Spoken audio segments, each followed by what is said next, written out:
वो कंप्लीट हो जाती है, यानी यहाँ से आगे रेस्पिरेटरी चेन स्टार्ट होती है। रेस्पिरेटरी चेन आप कह सकते हैं, ठीक है, आप ये कह लें कि इसमें क्या होता है कि जो NADH FADH पिछले रिएक्शन में, किसमें, ग्लाइकोलाइसिस में, ऑक्सीडेशन ऑफ पायरुविक एसिड में और क्रेब्स साइकिल में NADH और FADH बने होते हैं ना, वो ओवरऑल NADH और FADH को रेस्पिरेटरी चेन के अंदर NADH को तोड़ा जाता है NAD में और FADH को तोड़ा जाता है FAD के अंदर। ठीक हो गया? Just a minute. पास जो रेस्पिरेटरी चेन है, रेस्पिरेटरी चेन असल में इसका पर्पस क्या होता है? बाय द वे इसको हम इलेक्ट्रॉन ट्रांसपोर्ट चेन भी कहते हैं, इसको हम इलेक्ट्रॉन ट्रांसपोर्ट सिस्टम भी कहते हैं, इसको हम कीमियो ऑस्मोसिस भी कहते हैं। ये याद रखना, ये वो असल में मैकेनिज्म, ये रिएक्शन है जिसके अंदर जो NADH और FADH बनता है ना, ठीक है, उसको कन्वर्ट किया जाता है NAD और FAD के अंदर और इससे ATP निकाले जाते हैं। किसमें? रेस्पिरेटरी चेन के अंदर। अब किस तरह से, पहले इसको देखते हैं, उसके बाद इसकी फर्दर एक्सप्लेनेशन दूंगा, आपने परेशान नहीं होना कि ये किस तरह से होगा। ये देखिएगा आप जरा, यहाँ पे ये रेस्पिरेटरी चेन है, ये बुक की ही डायग्राम है जो मैंने यहाँ पे इंडिकेट की है। इसमें सिंपल क्या हो रहा है, इलेक्ट्रॉन्स जो है, ये देखिएगा, यहाँ पे हमारे पास NADH है, ये हाई एनर्जी मॉलिक्यूल्स होते हैं, FADH है हाई एनर्जी, ये एनर्जी का एक ग्राफ जो बना हुआ है लोअर टू हाई। अब NADH जब टूटता है, गौर से देखना, NADH टूटता है, NAD बनाता है, हाइड्रोजन बनाता है और इलेक्ट्रॉन, ये इलेक्ट्रॉन कैरी किए जाते हैं इलेक्ट्रॉन ट्रांसपोर्ट चेन के अंदर, यानी रेस्पिरेटरी चेन के अंदर, और इससे ATP बनाई। इसी तरह FADH टूटता है और हमारे पास जो है इलेक्ट्रॉन्स को भेजा जाता है साइटोक्रोम Q के पास। अब आपने ये सीक्वेंस याद रखना है इलेक्ट्रॉन्स का, इलेक्ट्रॉन कैरियर्स का, साइटोक्रोम से साइटोक्रोम B, उसके बाद C, उसके बाद A, उसके बाद A3। हमने क्या कहा, Q से B से C से A से A3, ये सीक्वेंस आपको याद होना चाहिए, QBCAA3। ठीक हो गया? इसमें होता क्या है, इलेक्ट्रॉन्स Q से जाते हैं B की तरफ, B से जाते हैं C की तरफ, C से जाते हैं E की तरफ, जब ये डाउनवर्ड मूव करते हैं तो एक्चुअल में एनर्जी प्रोड्यूस करते हैं। अब एक और बड़ी इंपॉर्टेंट चीज है, इलेक्ट्रॉन का ऐड होना रिडक्शन है और इलेक्ट्रॉन का रिमूव होना ऑक्सीडेशन है। अब जरा गौर से देखना, साइटोक्रोम Q से जब B के पास इलेक्ट्रॉन गया, ठीक है, तो उस सूरत में क्या हुआ, Q की क्या हुई, इलेक्ट्रॉन निकला, तो हमने क्या कहा, इलेक्ट्रॉन का निकलना क्या, Q की क्या हुई, ऑक्सीडेशन, और जो B था उसकी क्या हुई, रिडक्शन। ठीक हो गया? यानी इसको एक और सेंस में भी कह सकते हैं कि जो B है, इसने Q से इलेक्ट्रॉन ले लिए, जो हमारे पास इलेक्ट्रॉन ले लेता है और दूसरे को ऑक्सीडाइज कर देता है, उसे हम क्या कह देते हैं, ऑक्सीडाइजिंग एजेंट। यानी B अब क्या एक्ट करता है, एज ऑक्सीडाइजिंग एजेंट, और Q से इलेक्ट्रॉन ले लेता है। अब इलेक्ट्रॉन C के पास जाएंगे तो C क्या करता है, इलेक्ट्रॉन यहां से लेता है, C में इलेक्ट्रॉन ऐड हुए, ठीक है, C में इलेक्ट्रॉन ऐड हुए तो C की क्या हुई, रिडक्शन, B की क्या हुई, ऑक्सीडेशन। फिर C से B A में आए, A के अंदर इलेक्ट्रॉन ऐड हुए, A की क्या हुई, रिडक्शन, और B C की क्या हुई, ऑक्सीडेशन। इसी तरह आगे आएंगे तो क्या हो गया कि ऑक्सीडेटिव रिडक्शन, यानी इस फेज में क्या होता है, ये कंटिन्यू रहता है और फाइनली हमारे पास क्या हो जाता है कि इलेक्ट्रॉन पहुंच जाते हैं यहाँ। अब यहाँ पे इलेक्ट्रॉन की अगर हम बात करते हैं तो एक्चुअल में क्या होता है कि यहाँ पे हाइड्रोजन होते हैं, ठीक हो गया, यहाँ पे हाइड्रोजन आयन है, यहाँ पे इलेक्ट्रॉन्स हैं, तो ये इनको ऐड करके, ठीक है, और यहाँ से हाफ ऑक्सीजन को ऐड करके हमारे पास क्या बना देता है, वाटर जो है वो क्या कर देता है, रिलीज कर देता है। ये याद रखना है। इसको मैं दोबारा फिर एक्सप्लेन करता हूँ, यहाँ देखें। अब हमारे पास ये जो रेस्पिरेटरी चेन थी, इलेक्ट्रॉन ट्रांसपोर्ट चेन थी, ये कहाँ हो रही है, ये हमने कहा था, ये देखिएगा, ये हमारे पास माइटोकॉन्ड्रिया है, ये इसमें आउटर मेम्ब्रेन है, ये इनर मेम्ब्रेन है जिसको हमने क्रिस्टी पढ़ा था। अब उसमें शो किया हुआ है, फर्ज कर ले कि ये मेरे पास है आउटर मेम्ब्रेन, ये मेरे पास है इनर मेम्ब्रेन, ठीक है, ये इनर माइटोकॉन्ड्रियल मेम्ब्रेन जिसको हमने क्रिस्टी भी कहा। अब इसके ऊपर ये NADH, ठीक है, रिडक्टेज, ये कॉम्प्लेक्सेस एंजाइम होते हैं जो पीछे अभी हम पढ़ के आ रहे हैं ना, ये NADH को तोड़ रहा है, FADH को तोड़ रहा है, इनको तोड़ने के लिए स्पेसिफिक एंजाइम होते हैं। ये बुक में नहीं लिखे हुए, आप याद नहीं भी रखेंगे तो हर्ज नहीं है, मगर मैं आपको बेसिक कॉन्सेप्ट समझाना चाह रहा हूँ। और वो क्या है कि यहाँ देखिएगा, ये हमारे पास जो स्ट्रक्चर बना हुआ है, इसमें ये है आउटर मेम्ब्रेन, ये हमारे पास है इनर मेम्ब्रेन। आउटर मेम्ब्रेन और इनर मेम्ब्रेन के दरमियान में ये जो स्पेस है, इसको हमने नाम दिया इनर मेम्ब्रेन स्पेसेस। उसके बाद ये जो रीजन है ये माइटोकॉन्ड्रियल मैट्रिक्स है। मैट्रिक्स के अंदर आपको पता है क्रैब साइकिल चल रहा है और क्रैब साइकिल से और पायरुविक एसिड की ऑक्सीडेशन से NADH और FADH बना। मैट्रिक्स के अंदर गौर से सुनना, मैट्रिक्स के अंदर NADH और FADH बना। अब यहां देखो ये NADH टूट रहा है, एक एंजाइम कॉम्प्लेक्स होता है उसके थ्रू, ठीक है, और किस में जाता है NAD में, और हाइड्रोजन आयन, इन हाइड्रोजन आयन को मैट्रिक्स से भेजा जाता है किसमें, इंटरमेम्ब्रेनल स्पेसेस के अंदर ट्रांसपोर्ट कर दिया जाता है। इसी तरह FADH टूटता है, उसके जो हाइड्रोजन आयन होते हैं उनको भी ट्रांसपोर्ट कर दिया जाता है, ठीक है। फिर यहाँ पे हमारे पास फर्दर हाइड्रोजन आयन को ट्रांसपोर्ट किया जाता है। अब जो इलेक्ट्रॉन्स यहाँ से निकलते हैं वो इस क्रिस्टी के ऊपर या इनर जो मेम्ब्रेन होती है इसके ऊपर क्या करते हैं, ये देखिएगा, ये ट्रैवल करते हैं। और फाइनली जब ये अभी जो मैं पीछे बता के आ रहा हूँ आप लोगों को कि ये यहाँ पे इलेक्ट्रॉन, हाइड्रोजन आयन और ये ऑक्सीजन मिलकर वाटर बनाएंगे, तो ये हमारे पास यही रिएक्शन यहाँ पे क्या हुआ हुआ है, शो हुआ हुआ है कि NADH और FADH टूटा, NAD उसमें माइटोकॉन्ड्रियल मैट्रिक्स में रहे, NAD और FAD दोबारा क्रैब साइकिल के पास जाएंगे, दोबारा रिचार्ज होके NADH और FADH के अंदर जो है वो कन्वर्ट हो जाएंगे, ठीक होगा, दोबारा से फिर आके यहाँ टूटेंगे और हाइड्रोजन आयन कंटिन्यूअसली क्या होता है, इस माइटोकॉन्ड्रियल जो रीजन है, इंटरमेम्ब्रेनल स्पेसेस यहाँ इकट्ठे होते जाते हैं। यहाँ हाइड्रोजन आयन का क्या आ जाता है, ग्रेडियंट, यानी हाइड्रोजन आयन यहाँ एक्सेसिव क्वांटिटी में तैयार हो गए। अब यहाँ हाइड्रोजन आयन एक्सेसिव क्वांटिटी में तैयार हो गए तो क्या होता है कि यहाँ से अब हायर से लोअर रीजन के अंदर इसी मेम्ब्रेन के ऊपर ATP सिंथेज, यानी जिसको आपने नाम दिया था, ये F0 होता है, ये F1 पार्टिकल है, ठीक है, ये कंप्लीट F1 पार्टिकल था, याद रखना। इसको हमने ATP सिंथेज पढ़ा था जब हम माइटोकॉन्ड्रिया का टॉपिक पढ़ रहे थे, इसको हमने ऑक्साइजोम पढ़ा था, इसको हमने स्टैक पार्टिकल पढ़ा था, इसको हमने ATP सिंथेज पढ़ा था। तो अब ये क्या करेगा, हाइड्रोजन आयन को यहाँ से ट्रांसपोर्ट करके वापस लाता है मैट्रिक्स, कहाँ से, इनर मेम्ब्रेन से मैट्रिक्स में। जब हाई से लो में आता है ना तो ये क्या करता है, एनर्जी रिलीज करता है और ATP फॉर्मेशन करता है। समझ आ गई इस बात की, ठीक है। तो मैं दोबारा इसको एक्सप्लेन कर देता हूँ, बल्कि ये एनिमेशन देखिएगा, तो ये हमारे पास आउटर मेम्ब्रेन है, ये हमारे पास इनर मेम्ब्रेन है, ठीक है। अब यहाँ पे NADH और FADH टूट रहा है, ठीक हो गया, इनटू, ठीक हो गया, बल्कि इसको यहाँ पे थोड़ा, ये देखिए, ये FADH था, FADH, ये कन्वर्ट हुआ FAD में, जो हाइड्रोजन आयन थे उनको भेज दिया गया इनर मेम्ब्रेन स्पेसेस के अंदर, इलेक्ट्रॉन जो है वो चले गए मेम्ब्रेन के अंदर। इसी तरह हमारे पास जो NADH था उसको भेजा गया NAD के अंदर, हाइड्रोजन आयन को यहाँ भेज दिया गया, इलेक्ट्रॉन को आगे कैरी कर दिया गया, ठीक हो गया, और ये आगे रिएक्शन जो है वो प्रोसीड रहा। ठीक हो गया। तो इस तरह से हाइड्रोजन आयन यहाँ से वापस आते हैं और कंटिन्यूअसली जो ATP है, ठीक है, वो फॉर्मेशन हमारे पास जो है वो चल रही होती है। यहाँ पे अब हमारे पास हमने क्या कहा, मैं इसको दोबारा फिर यहाँ पे लेके जाता हूँ, ठीक है। और हमने बात की थी कि जी हमारे पास, ये देखिएगा जरा गौर से, ये हमारे पास है माइटोकॉन्ड्रिया, माइटोकॉन्ड्रिया के अंदर हमारे पास ये है इनर मेम्ब्रेन, ठीक हो गया। और इसमें क्या हुआ था, पूरा रिएक्शन अगर देखेंगे तो ग्लूकोज कन्वर्ट हुआ था पायरुविक एसिड में, पायरुविक एसिड आया था मैट्रिक्स के अंदर, ठीक हो गया। मैट्रिक्स में पायरुविक एसिड से बना एसिटाइल को ए एंटर हुआ किसके अंदर, क्रैब साइकिल के अंदर, ठीक हो गया, ठीक है, ये एसिटाइल को क्रैब साइकिल के अंदर, और इससे हमारे पास रिलीज हुआ NADH और FADH। NADH और FADH गए इंटरनल मेम्ब्रेन के पास, और इनके पास जो है क्यों गए, उसकी रीजन क्या थी कि इनके ऊपर पड़े हुए थे प्रोटीन्स, यानी, ठीक है, और ATP सिंथेज पड़ा हुआ था, ठीक है। तो ये NADH और जो FADH थे ये हमारे पास टूट गए, यहाँ जाके NADH टूटा NAD के अंदर, हाइड्रोजन आयन को इसने ट्रांसपोर्ट कर दिया इस इनर मेम्ब्रेन स्पेस के अंदर, ठीक हो गया। इसी तरह से FADH टूटा और FAD के अंदर कन्वर्ट हुआ और यहाँ से फिर हाइड्रोजन आयन को उधर ट्रांसपोर्ट कर दिया, ठीक है। अब ये NAD और FAD वापस क्रैब साइकिल के पास जाएंगे और NADH और FADH जो है वो बना लेंगे, ठीक है। अब मैं आपको एक स्लाइड दिखाता हूँ, आपको वहां से क्लियरली आइडिया हो जाएगा कैसे।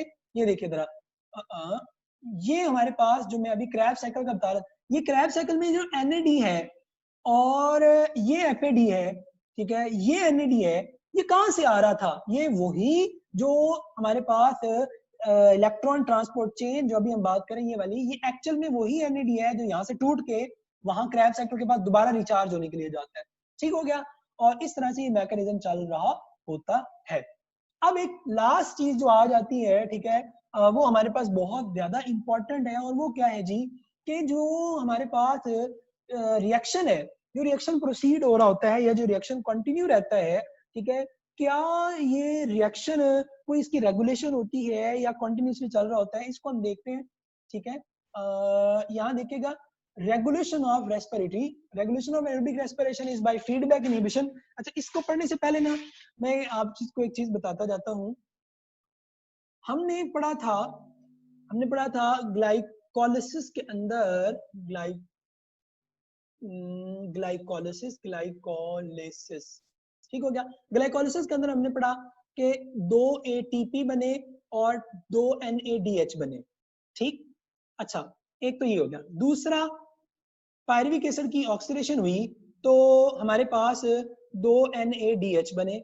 तीसरा, क्रैब साइकिल हुआ तो क्रैब साइकिल में हमारे पास 2 ATP बने थे, 6 NADH बने थे और 2 FADH बना था। ये अब आपको पता होना चाहिए और इसको बिल्कुल अपने माइंड में जो है वो अच्छे तरीके से रट लेना है। ठीक, अच्छा, अब जो चीज बताने लगा हूं ये जरा गौर से देखिएगा।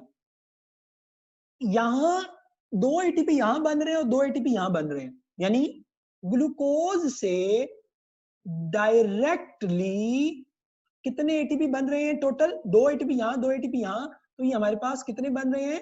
4 एटीपी, 4 एटीपी बनते हैं डायरेक्ट ग्लूकोज से। इसको हम कहते हैं सबस्ट्रेट लेवल फॉस्फोराइलेशन। ठीक हो गया, substrate level phosphorylation. Substrate level phosphorylation का मतलब क्या, कि हमारे पास जो फॉस्फोराइलेशन कहते हैं एटीपी की सिंथेसिस, डायरेक्ट सबस्ट्रेट क्या थी? ग्लूकोज थी, तो ग्लूकोज से डायरेक्ट हमारे पास क्या बन रहे थे? एटीपी बन रहे थे। अच्छा, इससे हट के बाकी जितने भी एटीपी हैं वो सारे के सारे ऑक्सीडेटिव फॉस्फोराइलेशन से जो हमारे पास बनते हैं। ठीक हो गया, ये सारा का सारा रीजन मैं कहता हूं साइटोप्लाज्म है। ठीक हो गया। नाउ अब साइटोप्लाज्म के अंदर ग्लाइकोलिसिस हुई थी और ग्लाइकोलिसिस के रिजल्ट में हमने अभी पढ़ा 2 NADH 2 ATP बने थे। अब हमारे पास ये किस में है? यूकैरियोट्स के अंदर, नॉट प्रोकैरियोट, क्योंकि प्रोकैरियोट में माइटोकॉन्ड्रिया नहीं होता। No mitochondria in prokaryote. ठीक, यूकैरियोट में होता है। यूकैरियोट में साइटोप्लाज्म में ग्लाइकोलिसिस होती है, मैं स्टार्ट में भी आपको बता के आ रहा हूं, जबकि प्रोकैरियोट के अंदर हमारे पास जो है वो क्या होता है, सारा कुछ ही साइटोप्लाज्म में होता है और रेस्पिरेटरी चेन मेम्ब्रेन के ऊपर होती है। अब साइटोप्लाज्म से NADH जो 2 बनते हैं, इनको, ठीक है, जो 2 NADH बनते हैं हमारे पास, याद रखना है, इनको भेजा जाता है किसके अंदर? माइटोकॉन्ड्रिया के अंदर, क्योंकि इनका साइटोप्लाज्म में रहने का कोई बेनिफिट नहीं है, क्योंकि ये साइटोप्लाज्म में रहेंगे तो एज इट इज रहेंगे, क्योंकि इनको तोड़ना है और तोड़ के हमने एटीपी लेने हैं, और जब इनको तोड़ेंगे और जब इसे एटीपी लेंगे तो उसके लिए इसको माइटोकॉन्ड्रियल मैट्रिक्स में जाके क्रिस्टी के पास पहुंचना बहुत ज्यादा जरूरी होता है। तो जब इस NADH को भेजा जाता है ना मैट्रिक्स के अंदर, उस सूरत में क्या होता है, जब इसको ट्रांसपोर्ट किया जा रहा होता है तो ट्रांसपोर्ट करते हुए क्या होता है कि हमारे पास ATP की यूटिलाइजेशन होती है। सिंपली आप कह लेंगे क्या होगी? हमारे पास ATP की यूटिलाइजेशन होगी और एनर्जी यूज होती है। ठीक है, और हर एक जो आप कह सकते हैं NADH होता है, ठीक हो गया, उसके लिए एनर्जी सर्फ होती है। एनर्जी सर्फ क्यों होती है? उसकी रीजन क्या होती है हमारे पास, कि जो आप ये कह लें कि हमारे पास जो NADH होता है ना, NADH ऑलरेडी देखो माइटोकॉन्ड्रियल मैट्रिक्स के अंदर क्रैब साइकिल चल रहा है, माइटोकॉन्ड्रियल मैट्रिक्स के अंदर क्रैब साइकिल चल रहा है, तो उस सूरत में क्या होता है कि जो हमारे पास आप कह लें कि जो NADH है ये मैट्रिक्स के अंदर ऑलरेडी बहुत ज्यादा है, तो NADH को यहां से साइटोप्लाज्म से वापस यानी माइटोकॉन्ड्रियल मैट्रिक्स में भेजने के लिए हमें क्या लगानी पड़ती है? एनर्जी लगानी पड़ती है। ठीक हो गया, फोर्सफुली एनर्जी हम पुट करते हैं। तो एक NADH को जब हम ट्रांसपोर्ट करते हैं, ठीक है, इसके अंदर मैट्रिक्स के अंदर, ठीक है, तो एक और हम यूज करेंगे, तो उस सूरत में क्या होता है कि हमें जो NADH है, ठीक है, उसकी उसको साइटोप्लाज्म से मैट्रिक्स में ट्रांसपोर्ट करने के लिए एनर्जी जो है वो ऐड करनी पड़ेगी, ठीक हो गया, पुट करनी पड़ेगी, ताकि क्योंकि देखो ना मैं यहाँ पे बताता हूँ, क्योंकि इसके अंदर NADH बहुत ज्यादा है हाई क्वांटिटी में, तो साइटोप्लाज्म से इसने आना है किसके अंदर, साइटो ले लेते हैं, साइटोप्लाज्म से इसने साइट आना है मैट्रिक्स के अंदर, मैट्रिक्स के अंदर ऑलरेडी बहुत ज्यादा है, तो ये लो से हाई की तरफ आ रहा है, तो इसको एक्टिव ट्रांसपोर्ट करना पड़ेगा किसको, NADH को। तो NADH को जब एक्टिव ट्रांसपोर्ट कराया जाता है तो उस सूरत में हमारे पास क्या होता है, एनर्जी की यूटिलाइजेशन होती है। तो इस सूरत में याद रखना कि प्रोकैरियोट है तो उनके अंदर 36 ATP बन रहे होते हैं ओवरऑल एक ग्लूकोज से, जबकि हम बात करते हैं इसकी यूकैरियोट्स की, तो यूकैरियोट्स में हमारे पास जो बन रहे होंगे 32 ATP, क्योंकि एक NADH को ट्रांसपोर्ट करवाने के लिए हमारे पास जो एनर्जी यूज हो रही होती है वो यहाँ पे एक्चुअल में आ जाती है, यूटिलाइज हो जाती है सिंपली, ठीक है। तो इस तरह से प्रोकैरियोट में अगर हम बात करेंगे तो आपने याद रखना 36 ATP होते हैं, और यूकैरियोट की अगर हम बात करेंगे तो उसमें हमारे पास 32 जो है वो ATP होते हैं, ठीक हो गया। और हमारे पास इसमें लास्ट चीज आ गई है, ठीक है, और वो क्या है जी, रेगुलेशन, के रेगुलेशन किस तरह से होती है, तो ये एक डायग्राम है, ठीक है, ये एक डायग्राम है हमारे पास ये वाले। अब ये देखें, अब इसमें क्या हो रहा है, ग्लाइकोलाइसिस, ठीक है, ये दो डायग्राम इकट्ठी में दिखा देते हैं, कुछ बुक्स में ये बनी हुई है, कुछ बुक्स में ये बनी हुई है, ये पूरा ओवरऑल सेलुलर रेस्पिरेशन है। अब इसमें देखिएगा क्या हो रहा है, पहले एक को देखते हैं फिर दूसरे को देखते हैं। हमारे पास यहाँ पे देखिए ग्लाइकोलाइसिस हो रही है, ये पूरा रिएक्शन प्रोसीड हो रहा है यहाँ तक एंड तक, मगर यहाँ पे क्या होता है कि ये देखिए NADH इनहिबिट कर रहा है किसको, फॉस्फोपाइरुवेट डिहाइड्रोजिनेज को, ताकि एसिटाइल कोए ना बने। ये कब, जब NADH बहुत ज्यादा बन जाएगा, यानी ये फीडबैक इनहिबिशन के थ्रू, फीडबैक मैकेनिज्म के थ्रू याद रखना है सेलुलर रेस्पिरेशन को परफॉर्म किया जा रहा होता है। यानी NADH अगर ज्यादा बन जाएगा तो ये इनहिबिट करेगा किसको, इसको, और आगे रिएक्शन स्टॉप हो जाएगा।